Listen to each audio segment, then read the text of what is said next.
Deep Dive Spirituality Conversations podcast. I'm your host, Brian Russell, and today it's my privilege to have on the podcast Jesse Eubanks. He's here to talk about his newly released, this book releases on January 23rd, 2023, How We Relate, Understanding God, Yourself, and Others Through the Enneagram. I've had several interviews with Enneagram experts, and this is one of the very best. Jesse explains the Enneagram in incredibly helpful and clear ways that brings it back to what the goal of this podcast is in my own work, which is deep transformation, deep spirituality, deep personal growth for the sake of living out our mission in the world. Jesse is a certified Enneagram coach. He's also the host of the EnneaCast podcast, as well as the founder and director of an exciting ministry called Love Thy Neighborhood, which is an urban missions agency that puts young adults onto the front lines of missional work and nonprofit sorts of things. You're going to love this conversation. I found Jesse to be an incredibly clear communicator. I was helped by listening to this, and I hope that it blesses and serves you as well. If you have questions, please feel free to reach out to me at deepdivespirituality@gmail.com. You can look at my webpage, brianrussellphd.com, for information about coaching, books, past episodes of this podcast. And I'd also encourage you, if you found this episode helpful, would you leave a review and perhaps share it with a friend? Let's jump into the conversation with Jesse. Welcome to the podcast, Jesse. Hey, glad to be here. Congratulations on your book, How We Relate, Understanding God, Yourself, and Others Through the Enneagram. Just to kind of jump into things, I've had a short bio in the intro, but can you just give listeners maybe just a brief narrative of some of the pivotal moments in your faith journey that have led up to this time and that have now inspired you to become an author here of a really great book on the Enneagram, How We Relate? Yeah. So kind of my main areas of interest and passion in life would have to do with social action, so service to the poor, and building really healthy relationships, but doing it all with a commitment to formation in Christ. And so, born and raised in Louisville, out of high school, moved out to Oakland, California after hearing somebody preach a sermon about there being over 2,000 passages of concern about God's concern for the poor. That was a game changer for me. That was not taught in the tradition I grew up in. And out of that experience, really became committed to stepping into a lot of hardships that people experience in life. So worked at a homeless shelter for 9 years.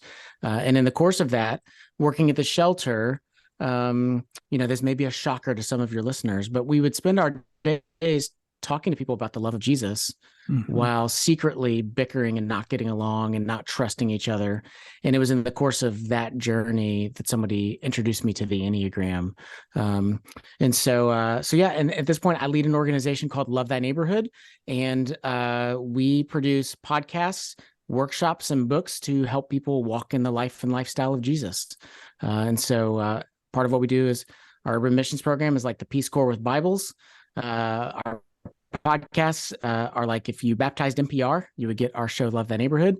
And then our workshops are all about the Enneagram. Yeah, I love that. I'm just curious too, is just as an author, and we do have some folks that are interested in writing books that listen and write in from time to time. Any tips that you learned? What did you learn in the process of writing your book that you might pass on to other maybe aspiring authors? Yeah. Oh my gosh, I did. I learned so much. This is my first book, and for certain, there were a couple things. For me, doing daily writing became a really big deal. The ability to just get up and set a timer. I mean, I'm sitting right here. So this is a visual timer. And I literally would, go, okay, I'm going to write for 20 minutes uninterrupted. And I would stick to that. And so the discipline of writing every single day for a set amount of time. That's the only way I could cross the finish line. But for me, the second piece would be, and not everybody can do this, but I just got away every now and then, and that was really crucial. So I would go away for 2 days, 3 days, 5 days, and really sort of immerse myself. I used to be a musician, and when we'd record albums, sometimes you just have to lose yourself in the studio and in the music, and writing can be a similar process. Every now and then you just got to do a deep dive, but it's always a trick. Don't do it so deep that you burn all your relationships, because then it's counterproductive. But yeah, those two things. So stick to the writing schedule and occasionally try to get away and immerse yourself. No, that's helpful. Thank you very much. And just to jump into talking about the Enneagram now and talking about your new book, How We Relate, I really appreciated how you framed the Enneagram specifically as a tool that helps us understand community and relationships. I mean, in particular, it's almost like the classic Great Commandment stuff, right? God, neighbor, and self. Again, I've read lots of books on the Enneagram. Well, not lots, probably 5 or 6 of them. But I just really liked that angle that you came into it. What factors led you to seeing that and allowing you to organize your thinking about the Enneagram in such a helpful way that clearly has its roots in Scripture then as well? Yeah. So when I was first introduced to the Enneagram, it was by a guy named Dr. Richard Plass. And Rich Plass is with an organization called Crosspoint Ministry. And Rich is who eventually taught me about the Enneagram, and his sort of foundational approach, their approach, they call it the relational Enneagram. And there's actually a workbook you can buy and everything, go through their trainings. But what I didn't realize, because I went on to read, 25 books on the Enneagram or something, only to then circle back around to their teaching and realize, man, these guys had it right from the beginning. So I appreciate lots of other people's teaching, but that relational foundation, the belief that the purpose of life is relationships, that everything in life exists for the good of something else, that there's nothing truer than the fact that we are relational beings, that defined everything for me, because that really becomes the purpose of the Enneagram, right? It's a tool in order to help us have more self-clarity in order to do relationships better, not for some sort of narcissistic pursuit, not to get ahead at work, but really for the purpose of going deeper with the Lord and deeper with other people. And can you just, for just a couple minutes, back up? Because I'm actually just thinking, I've done some interviews on Enneagram before, but maybe somebody's listening for the first time and are like, Enneagram, what's that?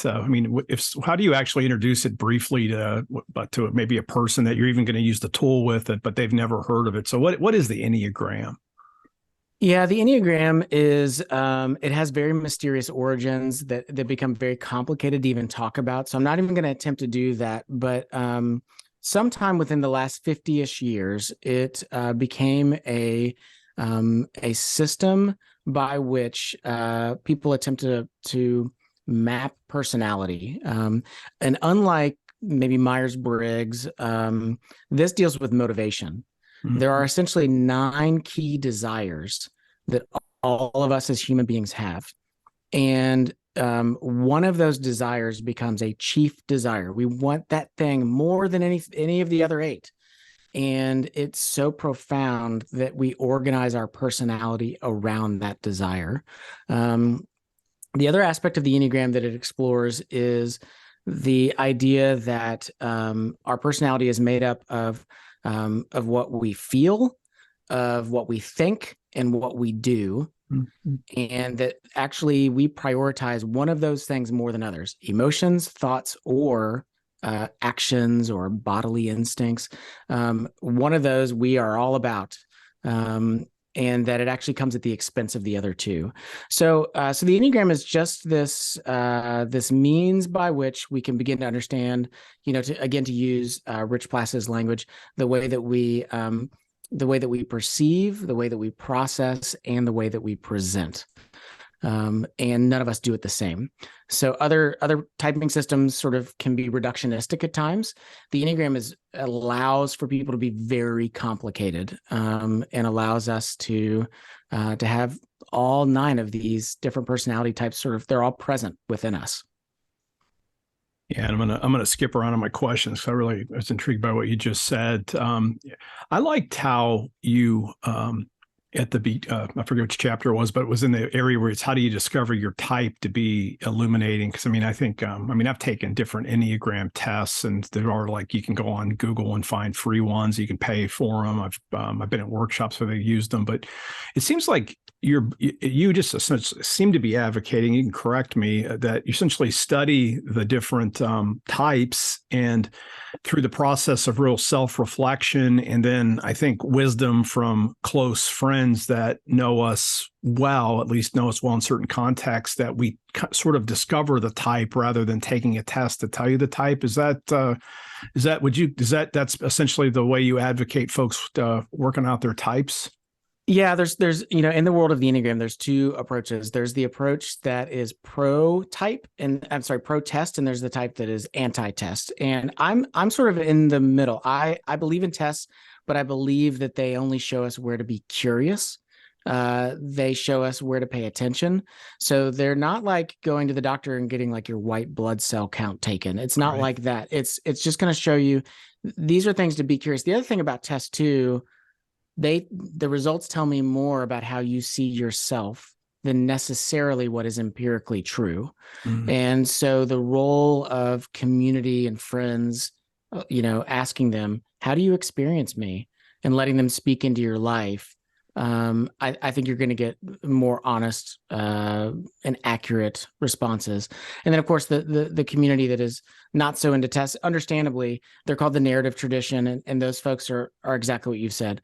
Let's sit down. Let's talk about our life stories. Let's process together. And as we look at the 9 types, one of them will emerge. And typically, for better or for worse, the one that usually emerges, the one that strikes us, is usually when we feel the most embarrassed. We usually get to 1 out of the 9, and as it's being described, we go, oh my gosh, I'm everyone right now can just see through me. And there's a sense in which, oh my gosh, all this dark stuff, people have been experiencing this from me, and I've had no awareness that they've been experiencing it. And so for a lot of people, they know they're typed for the first time when they start to feel embarrassed as they explore all 9. Yeah, I saw that in your list. That's actually kind of a funny one, but it does actually make sense when I think about going back and reading what my own types are. And sometimes when I've taken tests, you end up coming really close, and then you're like, I can say I'm more embarrassed about this one thing. I think that's actually, that's kind of funny, but I actually like that one a lot. That makes a lot of sense. Is it possible?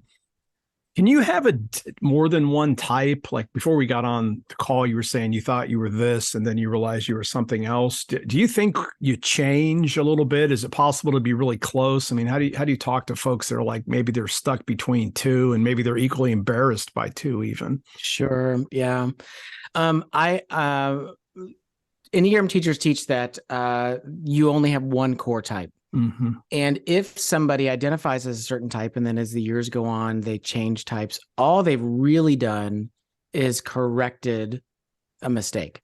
They misidentified it first, and now they're actually just realizing, no, I'm actually this other thing. And that, again, comes back to a lot of stuff related to motivation. So let me give you an example. For the last 10 years, I have identified as a type 4. And in light of my story, my 4 stuff made total sense. I was often the black sheep in a lot of scenarios that I went in. I lived in neighborhoods where I stuck out a lot. I was culturally the oddball in the places of ministry where I worked. And all that stuff, that's very sort of 4 originalist, the sort of aching artist sort of stuff. But as the years have gone on, I'm not really as driven by the need for authenticity as I'm driven more by that 3 stuff, which has to do with the need to be valuable. And if you ask me, which of those 2 things would you pick? If you had to pick one, either authenticity or being valuable, the truth is I'm going to pursue the being valuable.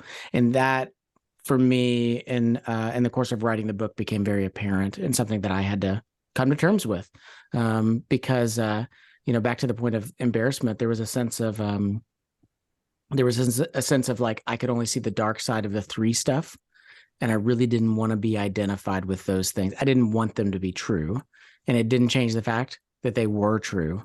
And the best thing that I could do was become honest about that, and honest with God and the people around me so that I could begin to do the work and take ownership and also own my gifts. So for folks, that are on that journey, don't be surprised. So I say like this, take the car out of the lot and drive it around for a while, see if it feels like the right one for you. And if over time you begin to realize something just doesn't fit quite right, start asking for feedback, be open to some other suggestions. Yeah, I really love that too. So thank you. What would you say, curious, go back to your ministerial context, talk about you worked a lot in urban areas. You were really converted early on to focus working with the poor. You mentioned all the texts and the scriptures. And again, I love the very fact that you just hear the text and wow, look at all these passages. I got to do something about that. So I think that's really cool part of your story. Well, and I had this question already. My original question was going to be talk about how your experience in ministry with the poor impacted your understanding of the Enneagram. What was funny is I think the first thing you said, it was maybe we weren't even on recording yet. You talked about it was being in ministry and you realized it wasn't even getting it so much from the poor, but just your ministerial work. Can you just talk about your ministerial context and how that led you to see the need for the kind of work you can do with the Enneagram? And I'd also be curious insights that you got from the persons you were serving that helped you to use the Enneagram better as well. Sure. Yeah. So I was on staff at a homeless shelter for 9 years. And so we'd spend every day, working with our city's poorest, most vulnerable citizens, folks coming in off the street from just horrific scenarios. And every day we would talk about the hope of Jesus and how Jesus can transform you and how the love of Christ can make your life so much better. And yet, we were just struggling to trust each other and second guessing each other and wrestling. Years later, I read this stat that the number one reason that missionaries leave the field is other missionaries. It's not lack of funding. It's not persecution. It's not even lack of fruit. It's the fact that we as Christians just don't know how to do relationships well. And that became a real focus for me, I think in part because of, yes, I want to see ministries be fruitful. So sure, that was a part of it. But I also think from this other perspective, which is my background, I come from very broken home, and my parents divorced when I was very young, and both my parents just had very limited relational tools. And of course, when you have limited relational tools and you're trying to raise these kids, that it just makes a really difficult environment. And so when I became a Christian and then as a young adult really began to immerse myself in the church became my family. I needed the church to be a place that was healthy. I needed the church to be a place that people knew how to love each other and do life together. And every time that either I or somebody else, are showing up and we're doing relationships really poorly, there was a much deeper threat for me as a person than, say, somebody who had a really intact, healthy family. And it's a big deal that the church isn't all that healthy. We've got each other. Well, that was not my story. I needed the church to be more than that. And of course, you look in the scriptures. I mean, and in so many ways, it could be said that the world will know that we are Christians by our relationships. And so our capacity to do relationships well or our capacity to do them horrible, it will in so many ways determine whether the world will believe that God is real and that God is who he says he is, or he's who we say he is. So my desire to do relationships well came out of a place of, there were 4 guys on this ministry team and we meant well, but we were just broken people. Mm-hmm. And we had to kind of begin to figure that out. And it had to start with, we had to grow in our self-awareness and understand, what am I doing that's making this worse? And how can I do things better to love the other people around me better? So, and then your other aspect of what you asked is just sort of how did, doing urban ministry, working in a shelter, and I've lived in a couple different at-risk neighborhoods. How did that influence sort of my approach to the Enneagram? I think in a very similar way. I mean, I've worked with a lot of guys, that were in recovery, Mm-hmm. and there's no way around this. Like, all of us as people uh, carry very deep wounds, and we are also people who have deeply wounded others. And our worst sins usually come out of our deepest wounds. And for so many of the guys that we worked with, they lived such horrible life stories, but had never had anybody that in any way slowed down to help them understand the story that they had lived and how it was showing up, in addictions or in dysfunction. And so I think that only furthered my curiosity of the sense of all of us behave exactly as our life story dictates we should. And so what's the story that's driving us as people, and how do we invite God into that? Or maybe a better way of saying it, how do we recognize that God has always been there? Mm-hmm. And how do we trust him with that story? Yeah, really like that. And I really appreciated, I think it was the header to the conclusion, a little, what your quotation, everybody want to call that. You wrote something like, the Enneagram helps us to see the way we relate, but Jesus transforms the way we relate. And it seemed like your whole book, that's what it's driving towards. Seems like this conversation is. So talk about why that's important, and maybe, just talk about why that's really important and how you're driving this whole book towards this personal transformation so that we can love ourselves, love God, love others more profoundly. Yeah. Like, I mean, listen, I think the Enneagram is a fantastic tool. I mean, I've dedicated a couple of years of my life to writing about it. I teach on it. I do a podcast on it. We do workshops. I mean, I'm about it. But at the end of the day, the Enneagram is just a tool. It cannot love us into wholeness. Mm-hmm. It is only something that can, it's a mirror, but it is not something that can truly transform us as people. And if I was going to dedicate a portion of my life to writing about something, I want to write about Jesus, because Jesus is the one who has truly transformed everything for me. So this book is written with the intention of how can we appreciate the limitations of the Enneagram as well as the gifts of the Enneagram.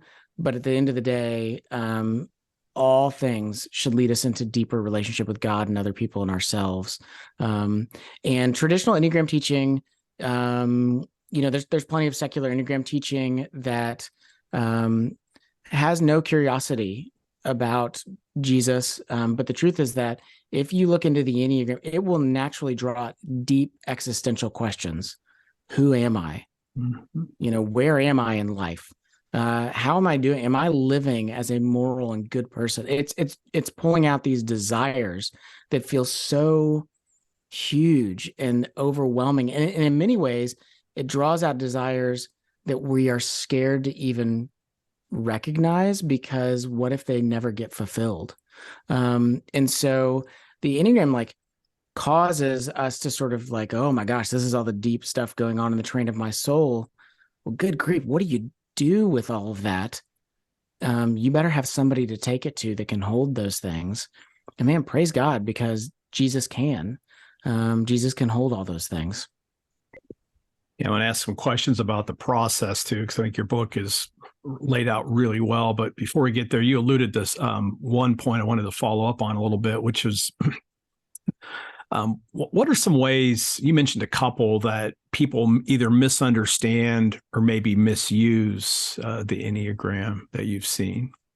Oh my gosh, good grief, man. There are so many ways. And I think the big one is people weaponize it.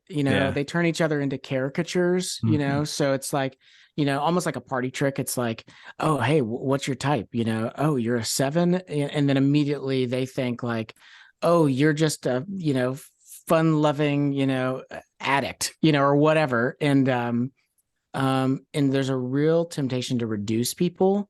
And there's a real temptation as well to try to guess all the time. And even then, if we only have a very flyby understanding of each of the 9 types, the real danger is that one of the gifts of the Enneagram is its complexity. It allows people to be complicated people. We're fearfully and wonderfully made.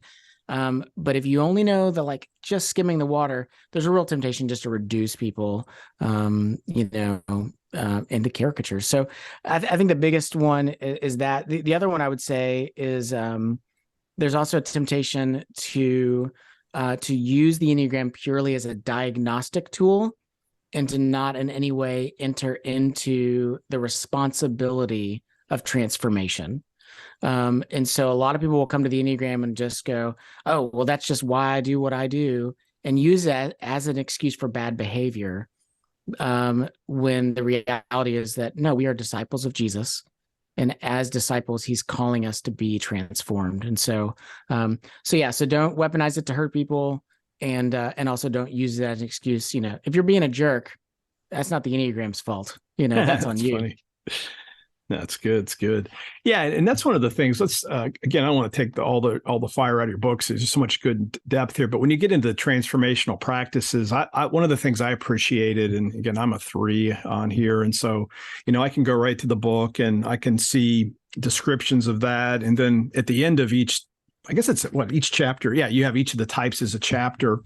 You get like practices, and it was just kind of fun. It's like, oh, I wonder what my practices are, and then I get there, and it's like study, and I'm like, oh, okay, I got that. So I've been doing my whole life, but then I'm like, practice confession, and I was like, I don't want to do that. But then I thought, you know what? I'm 53, and that makes a ton of sense now. And I'm thinking, I wish somebody would have told me that when I was younger, because I am in small groups and I have those kind of relationships now. But I love that actually, because it was like, it is almost like I just almost like wanted to recoil off of that, even though I am in groups where I can make confessions and stuff. So how did you come up with the practices? And if somebody is just getting started when they're reading your book and they run into that, it's like, how do you suggest people like really get started with the practices? Yeah. So each of the chapters concludes with, sort of the movement of the chapters is we explore everybody's childhood. So these are the themes. We go through their false self and the development of that.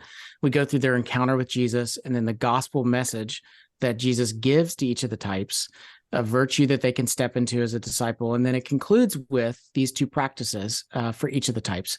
There's the downstream practice for each type, which means those are the ones that are going to come more naturally to you.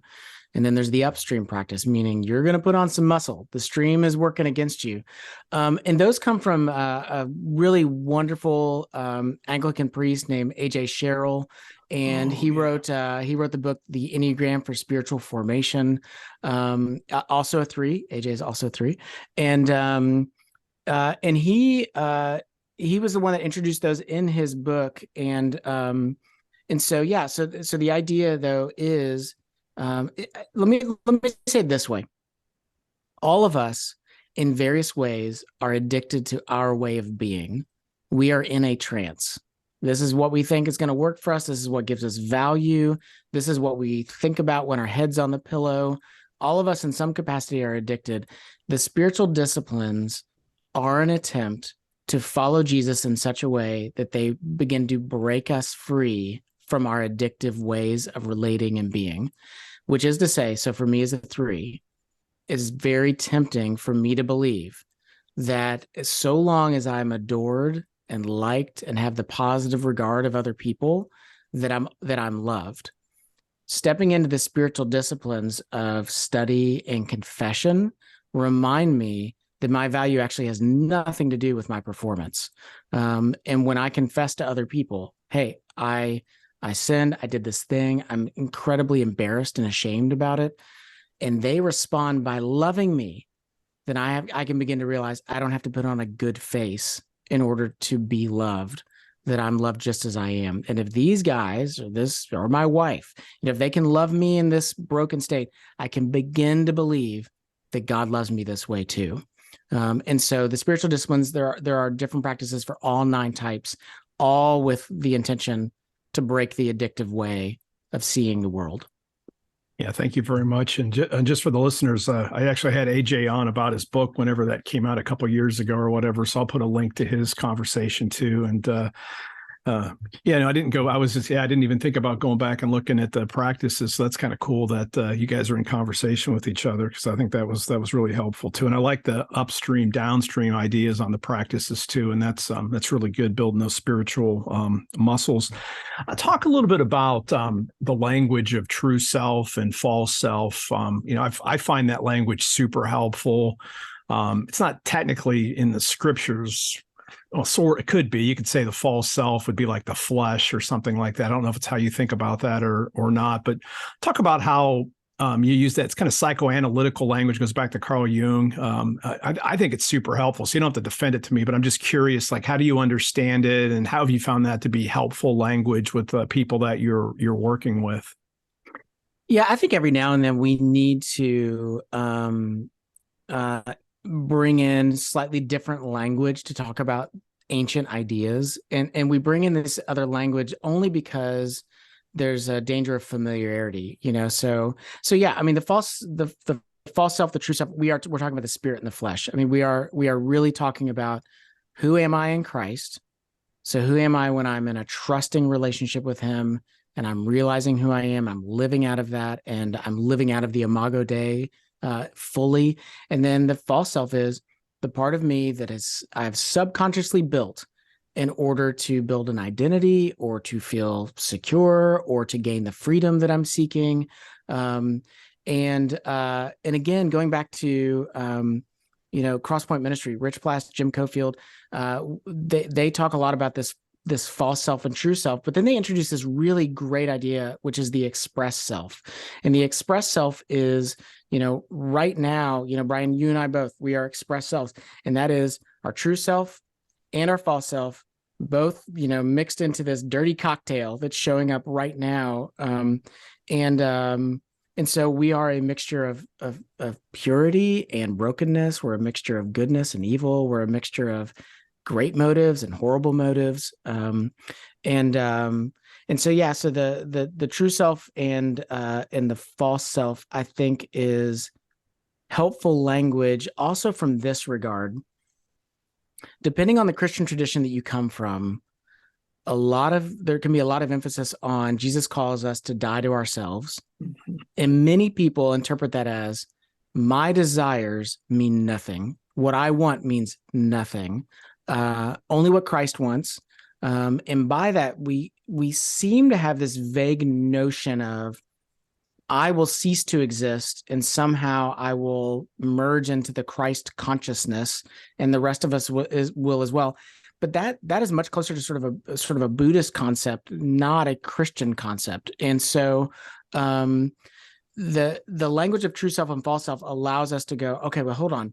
Christ came to crucify my false self, to take away the bonds that are keeping me captive, and he wants to set me free. And so he did not come to eradicate me so that I cease to exist. He came to actually allow me to live into the fullness of who he's always wanted me to be. And so the language of false self and true self, that's what we're reaching for. We're reaching for that kind of imagery and picture. Yeah, I absolutely love that. I thought that was just a superb answer, and it just puts in my mind. I always think about. I'll make this brief because I want to get more from you, but I always think about like two prayers. I always say there's two prayers that everybody has to have. One of them is Jesus' prayer, goes way back. Lord Jesus Christ, Son of God, have mercy on me, a sinner. And that's what the false self needs. But then it's like you just said, some streams of Christianity just want to kind of almost suffocate whatever it was that we are uniquely with various things. I thought that's what I loved about your answer. But then the other prayer that I found ultimately is kind of unlocked stuff for me. I thought it sounded heretical when I first heard it, but I kind of lived into it more. And it's this comes from a spiritual director. I first heard it from Maxie Dunham. He used to be the president at Asbury Seminary, but he got this from a spiritual director named Macrina Vidercare, Roman Catholic nun. And it's God help me believe the truth about myself, no matter how wonderful it is. Yes. as to kind of tease that out. And I love the kind of the balance, the way that you describe both of those things. Yes. Yeah. And I think we're all on this journey, right, to truly believe that Christ holds all things together, and that does mean that I can come and I can go, he's somehow in the mystery, he's holding together the really seriously dark, jacked up parts of me that I don't know that I'll ever really be able to come to terms with. But also, he's also holding together these beautiful parts, that truly do reflect him. And so, so we have to take ownership over the sin that is diminishing my gifts and the sin that is exaggerating my gifts, but we also have to take ownership of the goodness that is present and active, and how I can live into that. Yeah, let me just ask you a couple more questions and we'll wrap this up. But thank you. This has been super clarifying. I know for me, I want to really recommend your book. I found it very clear. In persons that are trying to work through the Enneagram, here's basically a spiritual formation tool that you can use with folks, I guess, in groups but so my question though is, and you hinted some of this, like the chapters are laid out super clear. I mean, you talk a little bit about the triads, and I think you mentioned that earlier, the feel, think, do triads. That's all in your book around different numbers. Then you in the appendices, you start talking about the arrows and some of the other more complicated things. And so, and you're smiling, I can see it on the video when we're talking. You're like, so what do you recommend for a person? Let's say that they've digested your book, really interested, they've made progress, or doing the practices, and then they're just curious about wings, the different arrow things that you can do. I mean, like what are like next steps if like somebody wants to go from beginner to maybe intermediate? Do you have any thoughts on that? Yeah, I mean, I think there's a ton of great Enneagram teaching that is out there. One additional tool that we offer is that we have a podcast called the EnneaCast, and the EnneaCast, we cover tons of things, everything from basic 101 stuff. Our season 2 was literally called I Know My Type, Now What? And we literally go into, what do you do? What is the next step? Which is really fundamentally asking the question, how can I change? Yeah. We go into life story and the role of life story, conflict resolution, the workplace. How does my personality show up in the workplace? But then our most recent season that we are just now concluding is how does my personality influence my relationship and view of God? Mm-hmm. And that question, really occurred to us out of this. So many of us believe that our way of seeing God is empirical truth. We just see it as flat theology. It's like the Bible says it, but what we don't realize is that our personality often shapes theology around it. And so all of us in some way exaggerate one aspect of God, one aspect of the scriptures, and diminish other aspects.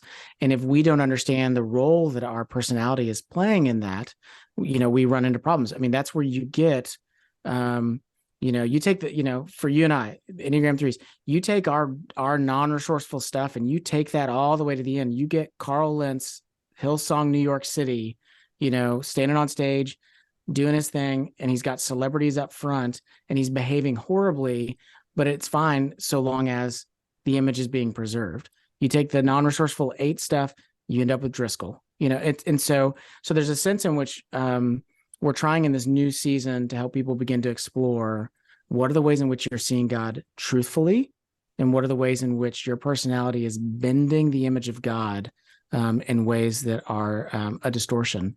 And then what is the good news of Jesus in light of that? And so if you're looking for stuff like that, and then the other thing is we do a bunch of workshops, and we'd love to have you come hang out with us at those. Yeah, and I want to ask you about the workshops a minute.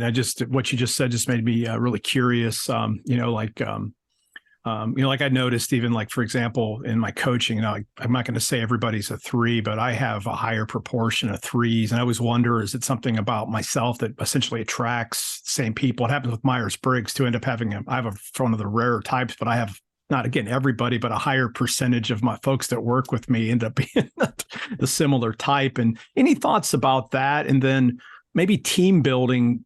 Do we have to be more intentional to think I need more diversity because I end up attracting people that tend to be like myself? I'm just curious how you'd respond to that. Yeah, I do. I think leaders, let me answer this part first. I think that leaders that are building teams often end up building teams that are serving their core needs. And so, like if you get somebody who's got a lot of 7 and 8 energy, they're going to build a team typically of a combination between people who are really dynamic and big and huge and entertaining and go-getters, and people who are very easygoing and are just not going to push back and ask a lot of questions. That's the temptation. In the same way, if you're a 6, you're going to build a team that's going to be very, very reliable, very, they say they're going to take care of something. You don't need to worry about it. But they may also not always be the friendliest or warmest people, because again, it's real. If the leader isn't able to recognize their own need, they'll build a team that's serving the need instead of what is best for the vision and mission of the organization. The other thing too is, it doesn't surprise me at all that 3s, like we just tend to be people that do coaching, and we enjoy motivating other people, and we love inspiring other people and serving other people, and so, but it also doesn't surprise me that a lot of your clients would be 3s, because that it's that sort of that goal setting and like, how do I fix the problem? Everything is like overcomable for a 3. We're like, here's a problem. Okay, well, what do we got to do to fix it?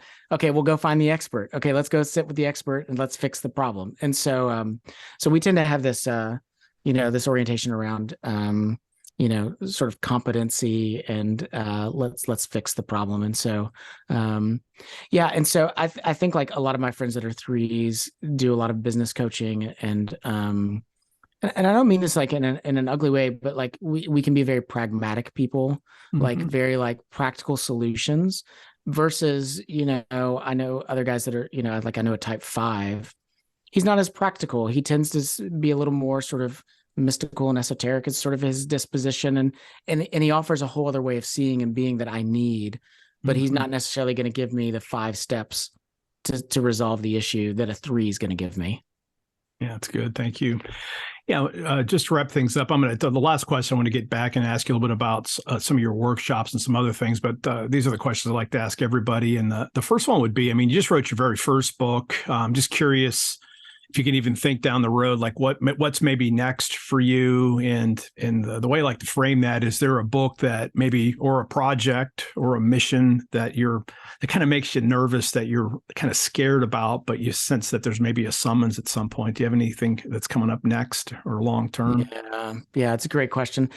I mentioned our podcast earlier. I mentioned the EnneaCast, but our other show is the Love Thy Neighborhood podcast. And again, that show is, we say it's like if you baptized NPR, and it's journalism, it's storytelling. And typically what we do is we find really complicated topics that Christians are all talking about, but that often pulpits either can't or aren't able, unwilling to address. But they're all the things that as soon as we walk out of church, we're all sitting around talking about. And so, so this coming year, this last year, honestly, after everything going on with sort of 2020, 2021, we, I don't want to say it was a softball year, because we still covered really hard topics, but I think that our energy is coming back and we're sort of ready to hit even harder. So, so we were just talking this week about, doing an episode where the gospel meets artificial intelligence. What would that look like? I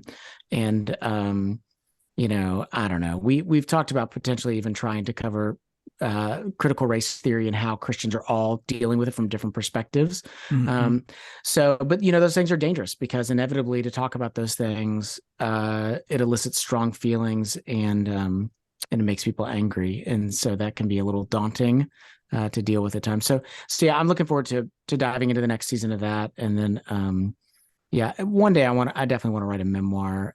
That's spiritual memoirs are kind of my favorite genre. And so, cool. So I'd like to do that. Yeah. Awesome. Yeah, and just in terms of a lot of this podcast is about spiritual formation and growth, which is what we've been talking about. What patterns, if you don't mind sharing, and you don't have to be any more specific than you want to be, what kind of habits, kind of core habits, keep you grounded day to day or week to week that you find really helpful for you? Yeah.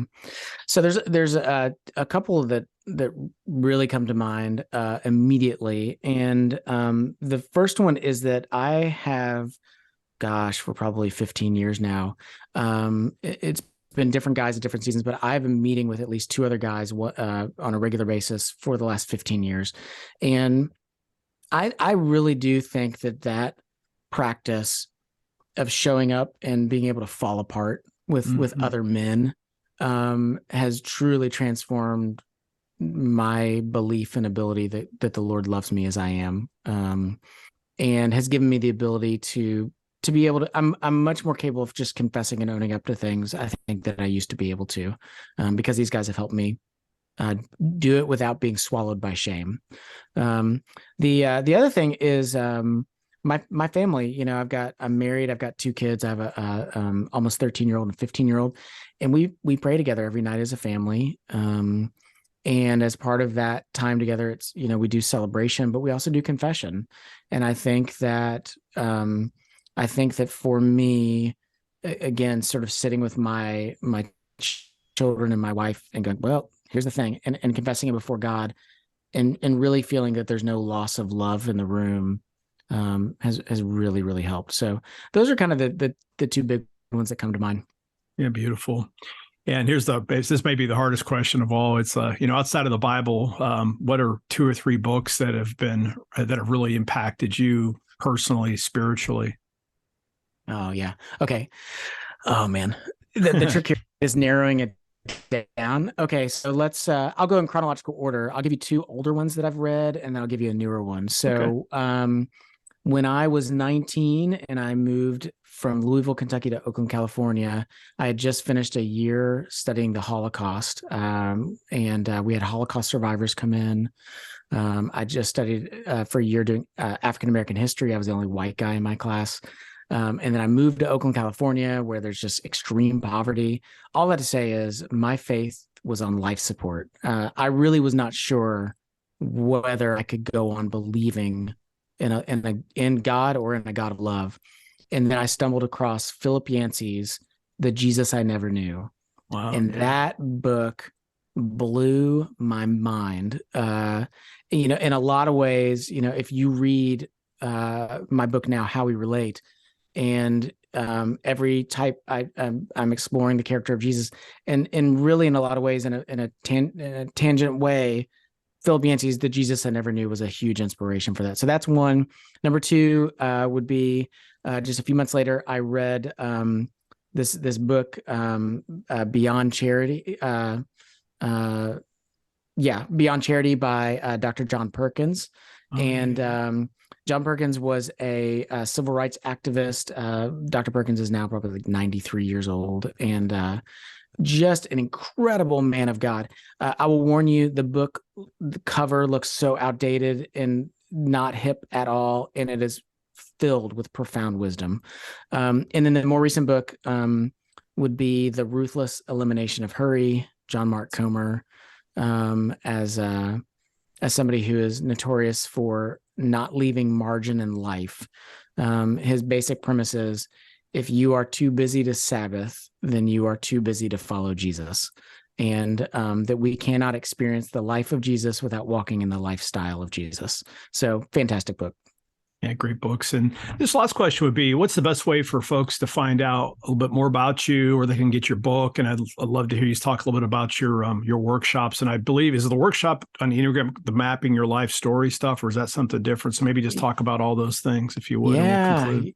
Yeah. So, okay. So first thing, if you want to check out our podcast, you can look up either the EnneaCast or the Love Thy Neighborhood podcast, wherever you listen to podcasts.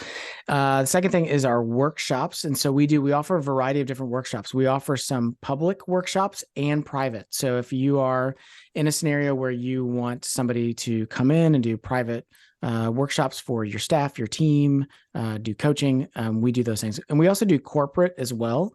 So we do a bunch of things.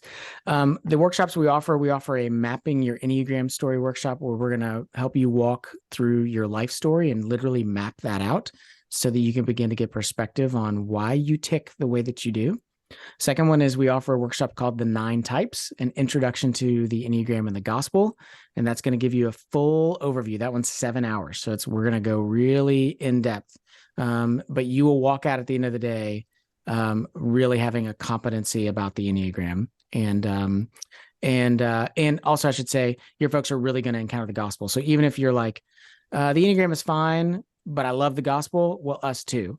So we really want to make sure your folks do encounter the gospel. And then the third thing is the Enneagram in the workplace. So we're going to explore, okay, if I've got this personality, how is it showing up in the workplace? How are they working together? Final thing I'll mention is just, two more things is our urban missions program. So young adults, 18 to 30. We have the LTN Institute, which is a year-long, and LTN Intensive, which is a summer. We'd love to have folks come serve with us. And then the very last thing is my book, How We Relate. And you can head over to howwerelatebook.com or just purchase it wherever you prefer. But if you just want to learn about all these things that I've said, head over to lovethyneighborhood.org. And we have a brand new website just launched. And you can find everything you're looking for. Jesse, I want to thank you for a really engaging conversation. Congratulations on the book. And most of all, I want to thank you for sticking with the faith, continuing to grow as a disciple, and coming on and writing a book to really help other people to experience the love of God and that sanctifying power of the Spirit, so that we can all really work together to heal the world and anticipate the full consummation of the kingdom. So thank you for sharing your gifts with us today. Well, it's my pleasure and privilege. Thank you so much. And thank you, everyone, for listening all the way to the end of this week's episode of the Deep Dive Spirituality Conversations podcast. I'll have all the books that Jesse referenced, as well as all the other ways of contacting him in the show notes. And if I could be of any service, reach out. Until next time, live by faith, be known by love, and be voices of hope in the world. Amen.